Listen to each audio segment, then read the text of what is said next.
എൻസൈക്ലോവിങ്സിൻ്റെ പുതിയൊരു വീഡിയോയിലേക്ക് നിങ്ങൾക്ക് ഏവർക്കും സ്വാഗതം. ഈ വീഡിയോയിലൂടെ നിങ്ങളുമായി ഷെയർ ചെയ്യുന്നത് പ്രധാനമായിട്ടും റേഷൻ കാർഡുമായി ബന്ധപ്പെടുത്തി വന്നിട്ടുള്ള ചില പ്രധാനപ്പെട്ട അപ്ഡേറ്റുകളാണ് ഉൾപ്പെടുത്തിയിട്ടുള്ളത്.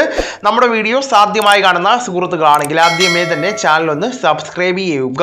അപ്പോൾ നമുക്ക് വിശദാംശങ്ങളിലേക്ക് കടക്കാം. ഒഴിവാക്കൽ മാനദണ്ഡങ്ങളിൽ ഉൾപ്പെടാത്ത മുൻഗണനാ ഇതര വിഭാഗമായിട്ടുള്ള നീല വെള്ള റേഷൻ കാർഡുകൾക്ക് മുൻഗണനാ വിഭാഗമായിട്ടുള്ള PH പിങ്ക് വിഭാഗത്തിലേക്ക് അപേക്ഷ വെച്ച് തരം മാറ്റുന്നതിനായിട്ടുള്ള ഓൺലൈൻ അപേക്ഷകൾ സ്വീകരിക്കുന്ന തീയതി സർക്കാർ നീട്ടിയിട്ടുണ്ട്. ഡിസംബർ 31 വരെ അക്ഷയ കേന്ദ്രങ്ങൾ വഴിയോ സിറ്റിസൺ ലോഗിൻ പോർട്ടൽ വഴിയോ വൈകിട്ട് 5 മണി വരെ ഓൺലൈനായിട്ട് അപേക്ഷ സമർപ്പിക്കാവുന്നതാണ്.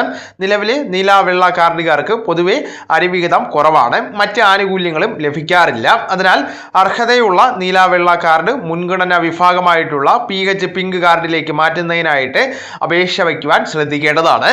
അപേക്ഷ വയ്ക്കുവാനുള്ള യോഗ്യതാ മാനദണ്ഡങ്ങൾ പരിശോധിക്കാം. അപേക്ഷകൾ കേരളത്തിലെ സ്ഥിരതാമസക്കാരൻ ആയിരിക്കേണ്ടതാണ്. നിലവിൽ മറ്റ് സംസ്ഥാനങ്ങളിൽ റേഷൻ കാർഡ് ഉണ്ടായിരിക്കുവാൻ പാടില്ല.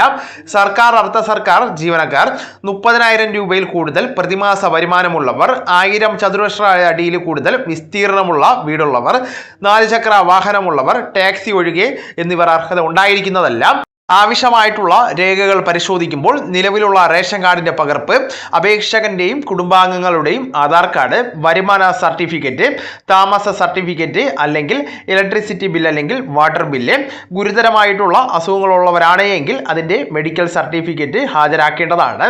അപേക്ഷിക്കേണ്ട വിധം പരിശോധിക്കുമ്പോൾ അക്ഷയ കേന്ദ്രങ്ങൾ വഴിയോ സിവിൽ സപ്ലൈസിന്റെ വകുപ്പിന്റെ ഔദ്യോഗിക വെബ്സൈറ്റ് വഴിയോ ഓൺലൈനായിട്ട് അപേക്ഷിക്കാവുന്നതാണ്.